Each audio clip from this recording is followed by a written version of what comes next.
I left my house last night. I don't know what happened. I was feeling wild. I went to a classic Hollywood highbrow, high fashion industry. I'm making it sound way more douchey than it is. I went to a cool fashion event, and I feel like I always get asked about that's going to drive me nuts, the tapping. Only because I'm already don't know what I'm fucking talking about, and my ADD is going to drive me nuts. I feel like I always get asked about imposter syndrome, and especially now that we do like our little questions on the Life's a Joke page, and I feel like I never think about imposter syndrome because I go where I have to go, and then I do the things that I do, and I'm like, this is my job, like it's just my job. I don't really think much about it, and I didn't really realize how much imposter syndrome affects me until I go to these sorts of events, because it is so fucking nuts to me when like actual celebrities come up to me and know who I am, and then God forbid follow me, and I'm always caught off guard and I never know what to say, and I'm genuinely shocked every single time it happens. Like, listen, I'm not saying I'm a celebrity, okay? The inevitability is I'm on the internet. People are on the internet. So the odds that we all see each other on the internet is fairly high. But I still am in this mindset that anytime I go somewhere, whether it be an event that has like predominantly quote unquote celebrities or quote unquote creators or just the general public, I genuinely am always in my head like, nobody is going to know who I am. Like, that's not even a thought that people would know I am, even though more times than not, when I go to these, somebody comes up to me. And it was so interesting because I'm like, what has to happen in your career for you to be like, oh, when I go somewhere, people are going to know who I am? Like, where is that shift? Because I'm sure people that like Nepo babies or people that were just famous their whole lives, that shift never happens because it just is always. But what is going to be the moment in my career that when somebody, especially somebody I look up to, knows who I am, and that isn't a surprise? I hope it never isn't a surprise, because then that means I'm like not jaded, but then that means it's just kind of the norm. And then when it's the norm, I feel like, well, I won't appreciate it as much, but it is so fucking cool to me. And I literally always act like I'm like, you know who I am? Like, it happened several times last night, and granted, this was a very like cool group of people, and I had to get in line to Nara Smith was hosting like a little mini mic situation, and I was like, oh, Nara Smith is not going to have any idea who I am. This is going to be like an awkward intro, because I just assume that Nara Smith's For You page is just so elegant and aesthetic and just calm and nice, and safe. And then like my corner of the internet is just absolute debauchery. So I'm like, she's not going to have any idea who I am. So I get up there getting ready to be like, oh, I'm Christina. I know you just interviewed all these A-listers, And she, as soon as I walked up to her, she was like, best abs on the internet. I go, you know who I am? She's like, oh yeah, I bought Fruit Riot because of you. And then we just talked about like snacks for 30 minutes. And then I was like, not 30 minutes, but more time. I overstayed my welcome. And then I was like, oh, sorry, you're interviewing people. You need to ask me a question, right? But it's nuts to me. It was so crazy. And I just wonder what that time in your career is that you think, oh shit, like people fucking know who I am. And I think for anybody that is asked about imposter syndrome, regardless of what you're trying to pursue, here's the thing. Most people that are successful are not talented. That's just, look at celebrity culture, right? Like most people that are celebrities aren't like the greatest at what they do. So I know as an actor, I remember when I used to not get any of these auditions, and then I would turn on the TV and watch somebody who got the role that like genuinely was not a good actor. And that's not like, it's subjective, of course, but then there are definitely people that like collectively we can all be like, how the fuck did that person get that job? I remember seeing that all the time as an actor, and I remember having this realization of like, oh, you don't have to be the best in your field to be successful. Like, not everybody that's super successful is really good at what they do. Part of it is luck. Part of it is knowing how to market yourself. And part of it is just being confident in whatever you bring to the table. So when you have that realization of realizing that like when you have that realization of realizing, that was the dumbest bitch thing I've ever said. When you have the realization of realizing, no shit, it's the same fucking word. When you realize that success doesn't always equate talent or mastering something, I think you have a little bit of, it's an easier pill to swallow, because imposter syndrome essentially is not thinking you deserve a seat at the table. And I struggle with this all the time. Like, even when I showed up to this event last night, I was like, how the fuck did I get this invite? Like, it was literally like Winnie Harlow in front of me and then just like me trickling in the back. I was like, how the fuck did I get this invite? And I'm trying to shut that off, because at the end of the day, like, we're all in our own little corners doing our own thing, and everything for the most part is subjective. And, you know, there are people that, for an example, watch reality TV when they're stressed, or they open TikTok or Instagram, or maybe they watch a movie. Like, people use different formats to achieve happiness or stress relief or whatever it may be. And if you just want to be on that corner, you don't have to be the fucking best at it. You just have to like do it. And if enough people like it, then you're good. And I think when you just remember that a lot of the people that you look up to, maybe A, aren't the most talented, or B, they're just really good at hiring people that are even more talented than them to help them do their job, and they're just kind of the face of the talent, then you realize like, oh, you'll be fine. You can do it. That's not what I'm talking about today. I've realized this, which is not a good place to be, because I'm trying to be in a place where I am asking for help more, like reaching out to people and like leaning on people. But I feel like as I get older, I just realize more and more how much I fucking can't stand people. So I'm like, wait, this is not in alignment with what I'm supposed to be doing. I'm supposed to be like, I need help. I need support system. I need to lean on people. But the older I get, the more I'm just like, I'm not taking advice from any of you. One thing that I have recently realized is I cannot take advice from people that don't smoke weed. I can't, because we have just lived two such different versions of life that we can't even compare notes. Like, our timelines are just, will never line up. I have experienced pure bliss and you have not. Oh, okay, well, I meditate. Okay, good for you. Have you ever smoked a joint? No, it's just, I'll tell you why. I have different benchmarks as to how I judge if somebody smokes weed. First of all, I just know. Like, I just know if like, okay, this guy definitely has never fucking hit a bowl in his life.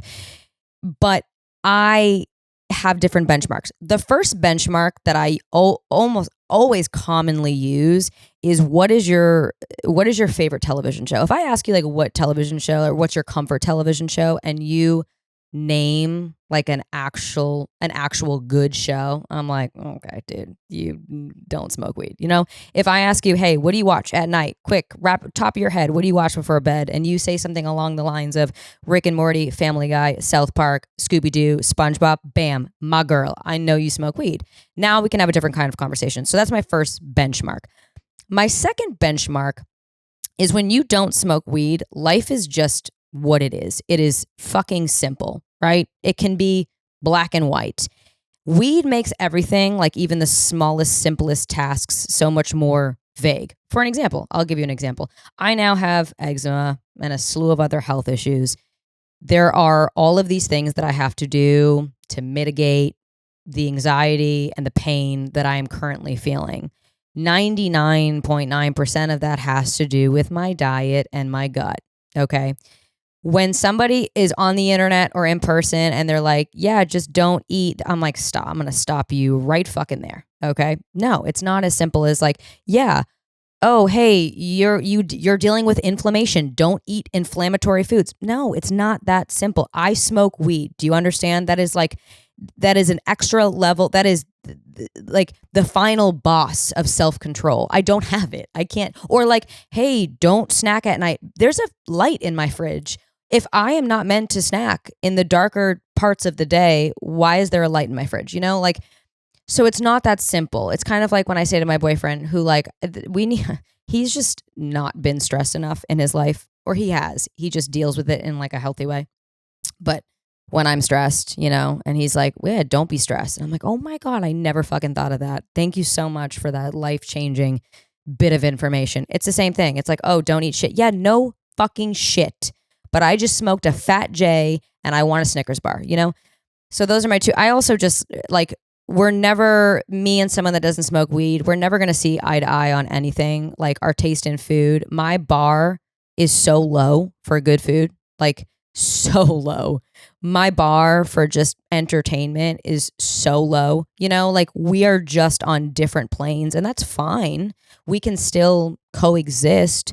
We can still be friends. We can have a great relationship. I just won't ever seriously take advice from you. That's all. I actually remember I blacked out from weed one time. I remember whatever episode I talked about, I was like, I've never blacked out. I've never blacked out from alcohol. Alcohol gives me a lot of anxiety.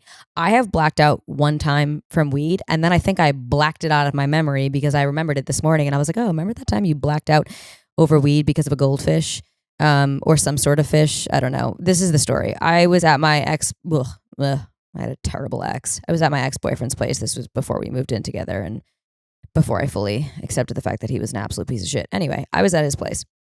He had like 2 roommates, and one of the roommates had a fish.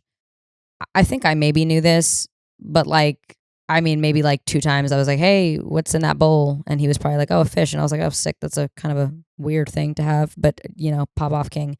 I don't know. Let's say this fish's name was Steve. You can only be so emotionally invested in a pet fish. Sorry for anybody that has a pet fish that's about to come for me. Like, you can love all your kids equally. That's great. I would just assume you can only be so emotionally connected to a fish. So I to some degree knew that his roommate had a fish. It really never crossed my mind. Well, one day I was there and they were having people over, and I took an edible. And I went in the kitchen and they were all, I don't know, doing boy shit in the kitchen, like talking about yoga pants and monster trucks. And I entered the kitchen and I saw an empty fish bowl. And I said, yo, where's Steve? And the roommate was like, oh, yeah, Steve died. I had to flush him down the toilet today. I don't think to this day I have ever sobbed the way that I sobbed over that fish. I sobbed so deeply for that fish. I would another one gone too soon. I can't believe we lost Steve. I never even got to connect with Steve. Like, I was emotionally invested in this fucking fish. And so much so that I blacked out. A couple minutes had passed. This is what I was told. And I came to, and I was sitting on the kitchen floor in fetal position. And I'm looking up and I have all of these men over me being like, are you good? And I'm like, I don't know. Am I good? What happened? So I blacked out over weed, which I bring that up because, so I have never been a big drinker. I actually ever. It's one of those things that I really, really fucking hate people that can't handle their alcohol. That's kind of my biggest pet peeve from a very, very, and I have somebody that's very close to me that is an alcoholic. And I don't know if it's just a chromosome that I have or just some sort of DNA that's always been a little towards alcohol. But my whole life I've been like this. I've just always been really icked out by alcohol. I hate sloppy drunk people. I hate when I see people get sick. I get mad. Like, this thing clicks where I get really, really angry because I'm like, why are you doing that to yourself? I don't know. It's really weird. I'm trying to work through it. But I've always been really anti people that abuse alcohol. And I've also just been in so many situations being the person that doesn't get like that, who have had to take care of people. And I just think it's so fucking rude and inconsiderate. I don't know. Whatever. That's a story for another day. I just don't really fuck with alcohol like that. And it's weird. One of the reasons I don't fuck with alcohol is because I don't like not being in control. So it's so fascinating to me that I can smoke weed. My boyfriend, for an example, could drink to oblivion, but takes a puff of a fucking joint and he's sobbing, So it's interesting to me. Before I started smoking weed, I did a lot of research. Now listen, I'm not going to get up here and be like, weed's good, weed's bad. For every article about anything that says something is good, there's 30 articles that say it's bad. I think everybody is different. I think that there's research on both sides, whatever. Just do whatever the fuck you want. If something works for you, great. If it doesn't, it doesn't. For me, it's been very interesting that I react so well to weed, but I do not to alcohol. And before I started smoking weed, I did a lot of research about it because here's the thing. There is the first time I smoked weed, by the way, was out of a fucking gravity bong. Can you imagine someone's first time smoking weed, 99 pounds soaking wet, and you say, you know what? I think you should hit a gravity bong. And I say, bet, put me in the closet. Let's light that bitch up. That was the first time I smoked weed. Okay. You take a setting like that. You grow up in a state where it's illegal. It's very taboo. It has a bad rep. It's like, oh, it's a gateway drug. Like it's just has a bad stigma. And then that's not the arena you want to enter when you smoke weed. You want to be like no stress, no paranoia, like bliss.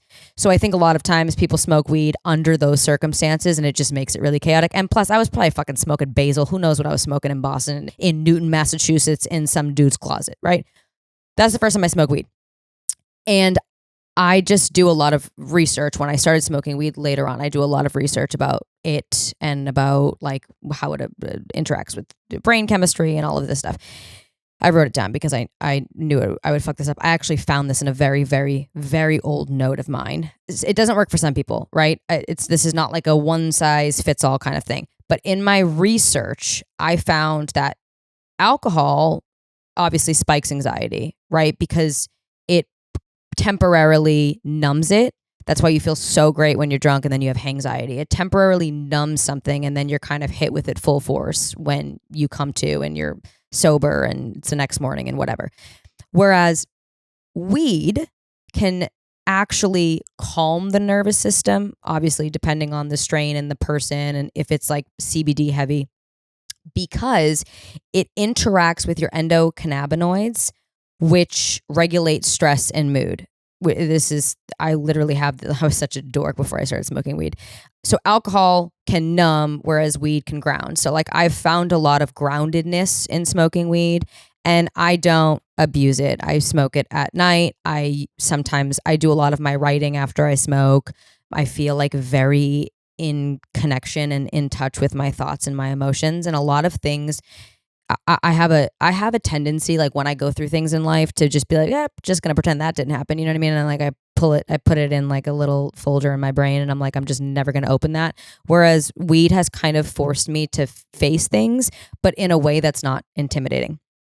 Anyway, obviously there's fucking downsides. I can't stop snacking ever, and stupid things sound great. Like I can't tell you how many dumb purchases I've made at 2 a.m.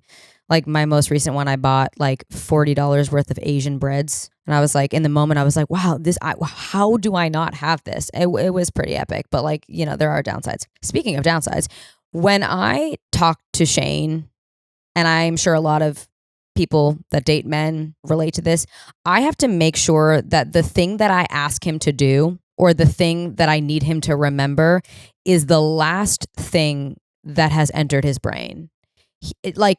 I'll be like, hey, Shane, don't forget to get green beans at the supermarket. Okay. And he'll be like, okay. And then like his brother will call him. Well, now my information is not the most recent thing in your brain. So I'll be like, hey, green beans, don't forget. And then, you know, something else will happen before he walks at the door. Hey, green beans, you got those beans? And he'll be like, why do you tell me so many times? And I'm like, because it has been proven time and time again that if the thing that I need you to do is not the freshest thing in your brain, you will absolutely fucking forget it. Okay. Women, I have first string, second string, third string. I got everything up in my brain. Okay. And that is because men are historically really good at doing one task at a time because they used to be the hunters. Like that was their job. Just go out there, fucking kill some animals and that's it. Women, we are really good at multitasking because we usually are carrying a child.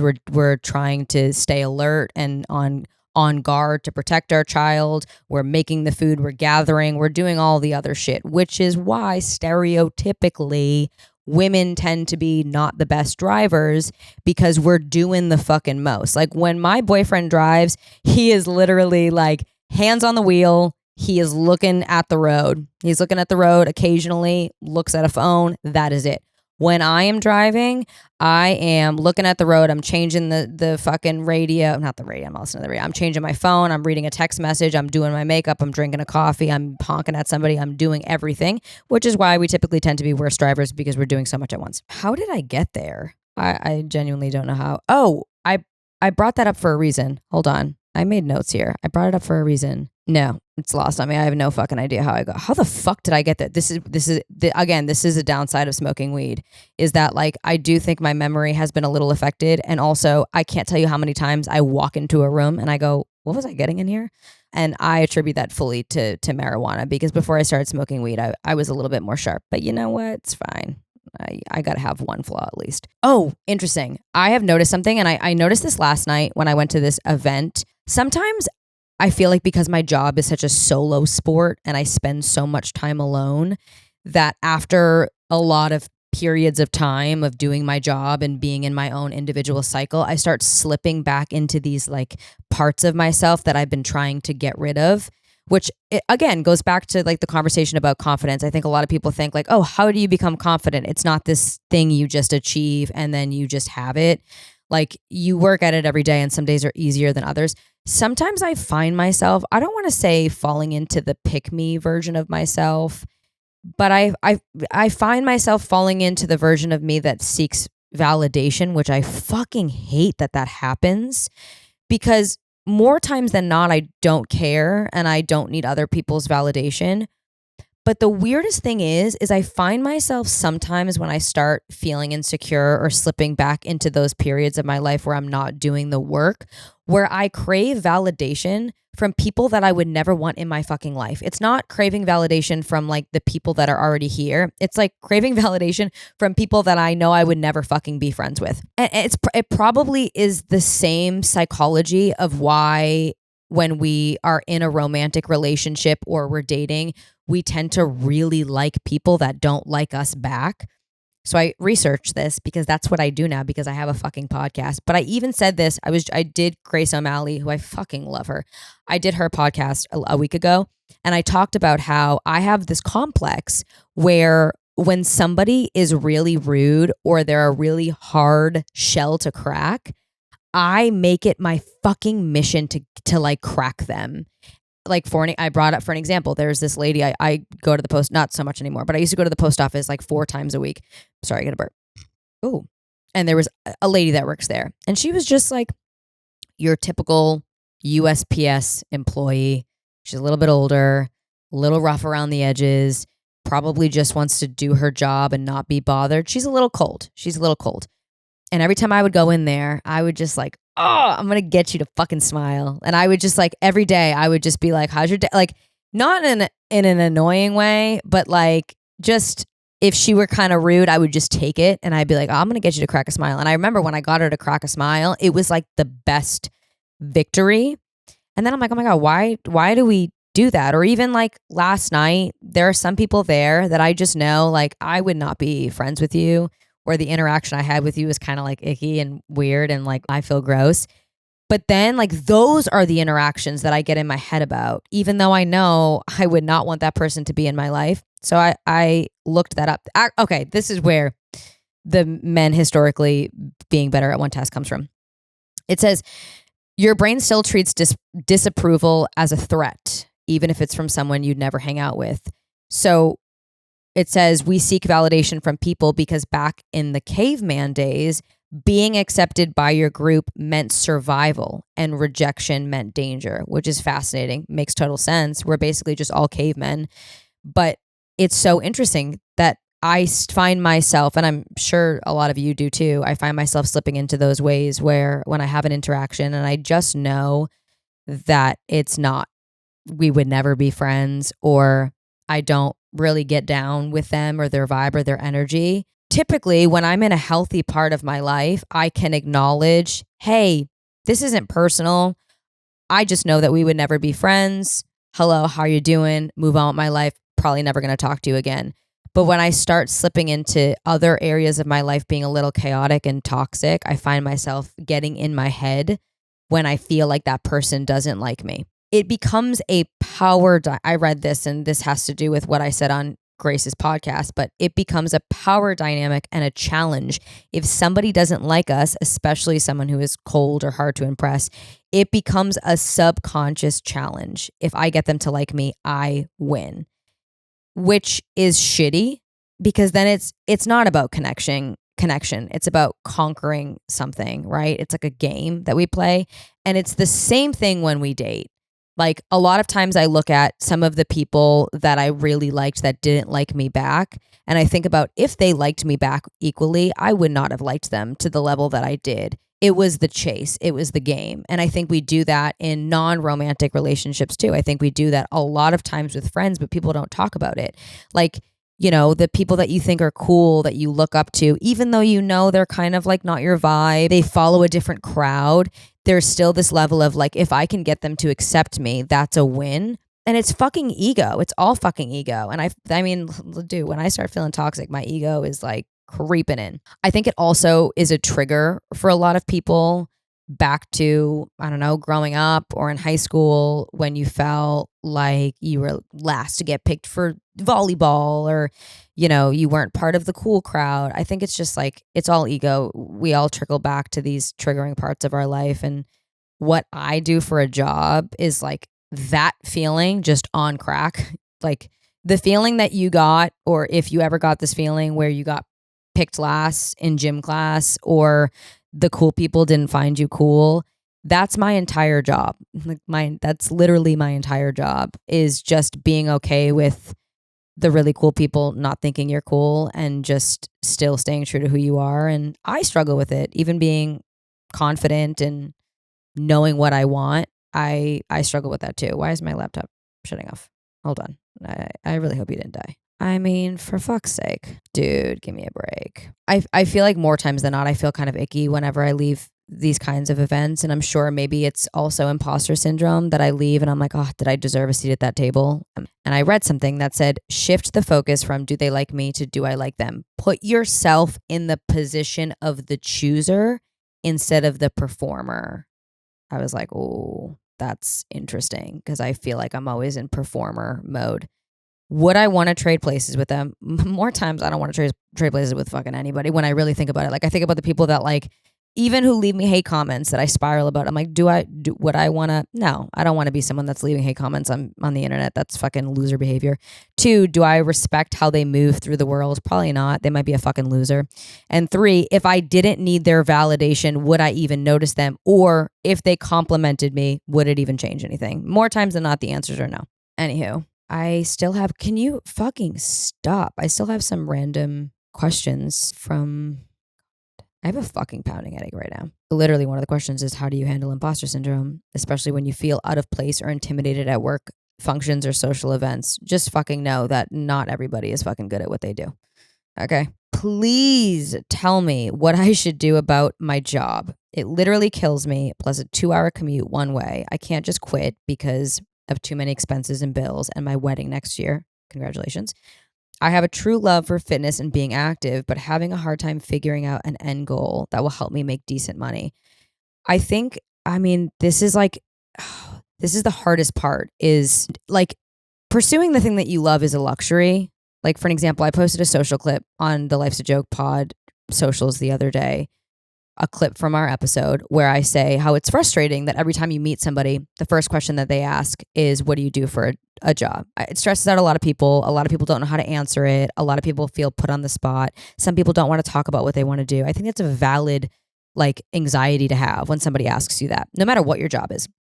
And somebody had commented and was like, that's why you need to do what you love for a job. And I wanted to respond and be like, that's so fucking tone deaf. Like, it is so tone deaf to get up here and be like, you should love what you do for work and you should only pursue jobs that you love. Like, the reality is, it is a privilege to be able to pursue a job that you love. It is a privilege to love your job. Like, it's a reason why it's called a job. Like, more times than not, you don't like your job. And I think the sacrifice that you have to make is, in order, if there's something that you really want to do, that you want to make your career, you have to be super committed to working really hard at a million jobs that you don't really love in order to get there.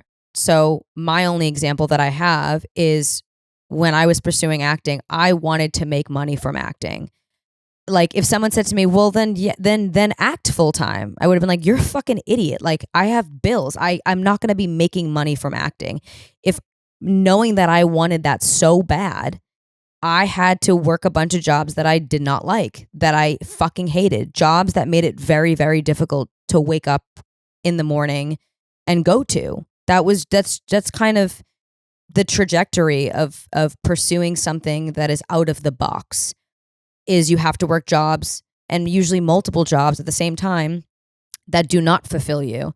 So I would work my 3-4 odd end jobs during the day or at night. And then on the flip side of the day or night, I would do everything that I could to pursue my passion. So I don't think it's not something where you need to like quit your job and be like, I'm going to pursue fitness. There is definitely a moment, there's a fork in the road at some point where you do have to say, okay, I'm going to have to let go of this thing and just take the risk. But I think you should be smart. I think you should try to save up as much money as you can. And I think you should that's my whole goal. The whole thing always is like, just save up as much money as you can and just work those fucking jobs. Just do it as a job. Just clock in and clock out, and that's it. And save up as much money as you can while simultaneously doing things. If that's like starting a fitness page, social media is like the things that happen to people because of social media nowadays. It's just, although it's more complicated because it's more saturated and more people use it, it's such a fucking amazing tool. And you just need to get over the stress of being cringe or people seeing your content. Like, it is a life-changing part of society that so many people do not take advantage of. Like, small businesses have gone from, I'll give you a fucking example. I was one of the first creators that posted about Fruit Riot, which are those frozen grapes. They had to open up a factory after I posted my first video. They had to literally stop sales for a period of time because they could no longer fulfill the amount of orders that they were getting because of one video that I had posted. That is the power of social media. It just takes one video for a small business, for a creator, for whomever to have a life-changing moment. And I think it's a tool that is dumb to fucking ignore. And I know, like, it's social media is a beast. It's its own thing. And a lot of people don't know how to use it or where to start. Just fucking start. Just fucking start. Do your job, whatever your job is, save as much money as you can. In the meantime, I don't know what exactly your fitness goal looks like, whether that's being a trainer, opening a gym, whatever that may be. I don't know what that looks like. But find a way to at least pursue that passion while alongside your full-time job. It's exhausting. I know what it feels like to work a job and come home and be like, oh, the last thing I want to do right now is, post whatever videos or do a self-tape or do anything with acting. I just want to like go to bed. It is very challenging. I'm not saying it's not, and some days are going to be harder than others, but the payout is so worth it. Because it literally just takes one video, one moment in time, one thing to work. So please, this is like to anybody, regardless of what you're pursuing, please use social media. And if you don't know where to start ingesting as much social media as possible. Just watching social media, watching how people interact with videos, watching how you interact with videos, watching what resonates with you is a great place to start. When I went to acting classes, I like poo-pooed acting classes for the longest time. I'm like, I'm not going to go to acting classes. And then I went and I was like, whoa, I didn't realize how much there was to learn. I didn't learn how to be a good actor from standing up in my acting class and performing. I feel like I learned the most from being in my acting class and watching other people perform and watching the choices that they would make or watching how they would interpret things. And I'd be like, oh, wow, I never thought about it that way. I never thought to do it that way. That's how I learned the most, was watching other people do it. So when people say like, oh, I don't know where to start on social media, just ingest as much social media as possible, preferably social media and accounts that are in alignment with what you want to do, and just start kind of studying it, like literally take notes. I know that I used to like literally take notes. I mean, I take notes about everything, obviously. Like I have 5,000 notes I'm reading off of right now. But I used to take notes if somebody had a really good hook, or I would watch a brand deal for its entirety. I would make notes as to why I watched it or what resonated about it or why that video did so good. And I would try to find ways to incorporate that with my voice. It's just data. I always say this, fucking collect your data. But, if you're having this moment where you hate your job and you know there's something else that you want to be doing, don't let it make you feel defeated. You still can get there. You just kind of have to be willing to sacrifice the life that you want to live for a period of time in order to get to the life that you want to live and to go to the job that excites you and gets you out of bed in the morning. And you also have to be okay with rejection and failure. You know, it's not something where it's like, okay, I'm going to work this job and I'm going to bank all this money. And then the second I decide to stop doing that, this other thing will take off. It probably won't. You know, the second I decided to be like, okay, I saved up some money, I'm going to try to act full time, I didn't book any jobs, you know? So that's why I'm always like, try to save up as much money as you can so that you can afford to not work for a period of time. But again, it's a privilege to work right now. It's a privilege to be going somewhere that is giving you a paycheck right now. Never mind, you know, working a job that you actually like. But, you know, I think anytime someone like is like, well, that's why you should only be working jobs that you love. I'm like, that is the most fucking tone deaf shit. I'm going to try to do one more of these. Sorry guys, I'm like very winded today. I can't go out anymore. I went to this event, no joke, for like an hour and a half last night. I had one cocktail and I'm struggling today. I'm really struggling. A lot of these are actually very similar about work and not liking work and wanting to pursue something different. I mean, this one right here. I want advice on starting a business and how to cope with the fear and constant failing. I opened my business in 2022, took a break in all of 2024, and now I'm back. I've sold one artwork, one. My friends and family have pity bought, but I've only made one real sale from a stranger in 2023, and I'm exhausted. And I keep being forced to work jobs I hate because I can't live my dream job, which is being an author and an artist. I feel like I'm doing everything wrong, but I don't know how to do it right. You're not doing everything wrong. It frustrates me so much because I feel like a lot of people aren't open about where they started before they got to where they got to. And keep in mind, some people didn't start anywhere besides the top. That's just reality. But I look at it for an example. I remember when The Room came out with Brie Larson and everybody was like, where did she come from? She came out of nowhere. She came out of thin fucking air. And I'd be like, go to her IMDb. This bitch has been working for 20 years playing waitress number 1, girlfriend number 2, girl at party. But you had no idea because she wasn't successful, but she was doing the fucking work. It wasn't until the public saw her in something that they recognized that she was talented. You know what I mean? It's like people don't talk about all of that stuff that happens before the moment. That feeling of wanting to quit, that feeling of you're feeling like you're doing everything wrong, or like, oh my God, no one's buying my art, which means it must be bad. It's fucking bullshit. It's fucking bullshit. It's literally a numbers game. Throw as much shit at the wall as possible. And the odds are eventually something sticks. And the benefit of being able to make it through all of the defeat and all of the rejection is that most people quit. I think about moving to LA and becoming an actor. Almost every single person that I know that was like in my circle when I first moved out to LA has quit and moved outside of Los Angeles. They've gone somewhere else. They're doing something else. I don't look at that necessarily as quitting. Some of them just got to a point where they were like, I don't want to do this. I want to do something else. I want to have a family, whatever the reasoning may be. But more people than not leave after years and years and years of rejection. And that puts you in a great place. It puts you in a competitive space. You just have to keep going. Some days you're going to feel like a loser. Some days you're going to feel like a failure. Just know that that is literally textbook part of the process to becoming successful.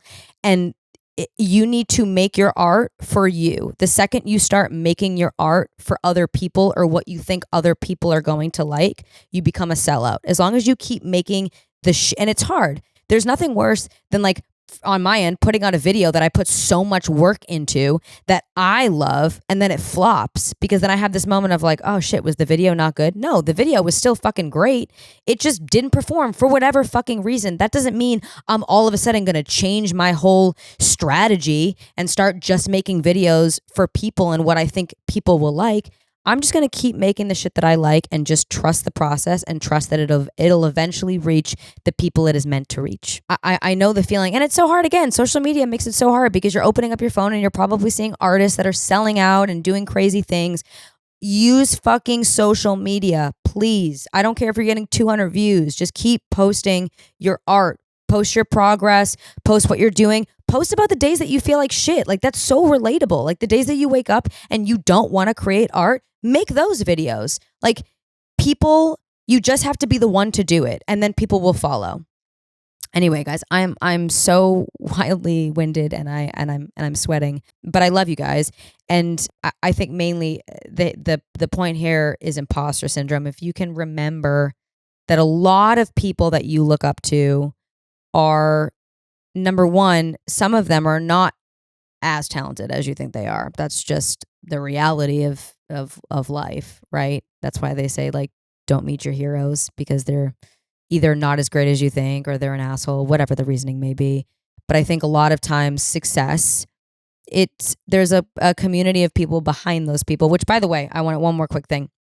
I bumped into Shay Mitchell at this event last night, and I love her I look up to her so much, because I mean, this bitch has so many businesses. They're all successful. She's a successful actress, business owner, mother, and then she's always at these events, like, just super cool. And I asked her, because I really look up to her just as a woman in business, because she's just does so much. And I said to her, Shay, I have a hard time trusting people and hiring people and delegating tasks. And it's very hard for me to feel like I can find people on my level. How do you do that as a mother, especially? Like, how do you leave and not feel guilty, and also be able to trust people? And she said, as far as being a mother, I always remind myself that this is my first time living life too. This is, if I am having the ability to go to these things and see these things and meet these people and go to these events, like, I have the right to do that. And what I'm doing is just as important in providing for my family. So she said, I always remember I am also living life for the first time. She said, more success is more problems. She said, only hire a few people that you really trust, that will really, really take care of you and your family and your life and your business. She said, do not, more success, more problems. She said, the more people you bring onto your team, the more drama and the stress. She goes, I have a really good fucking nanny. I have a couple of people in my life that I trust with my business, that I trust with my kids, and that's all I need. And I said, well, when do you take time to delegate? I'm so bad at delegating. She goes, girl, when you're on the toilet, you have time to delegate. I said, period, Shay. Shay's free time. That bitch is working while she's taking a shit, and I love her for that. So anybody out there that has any sort of mom guilt, which I have mom guilt as a dog mom, so I can only imagine, moms that have children that are working full time, but I think a reminder is you're living life for the first time too. And I think that there are different ways that you can show up for people, providing for your family, whatever it may be. And I think if you have imposter syndrome, just remember, not everybody that's successful is talented. And you don't have to be an expert in any fucking field to find success. You just got to be a good marketer, and you just got to be confident in doing so. And you got to have a good team behind you that you trust. Anyway, I love you guys. I hope you have the best weekend. I'm going to go breathe and have some water. Bye. Say bye, Win. Say bye, Win. He's sleeping. Bye, guys.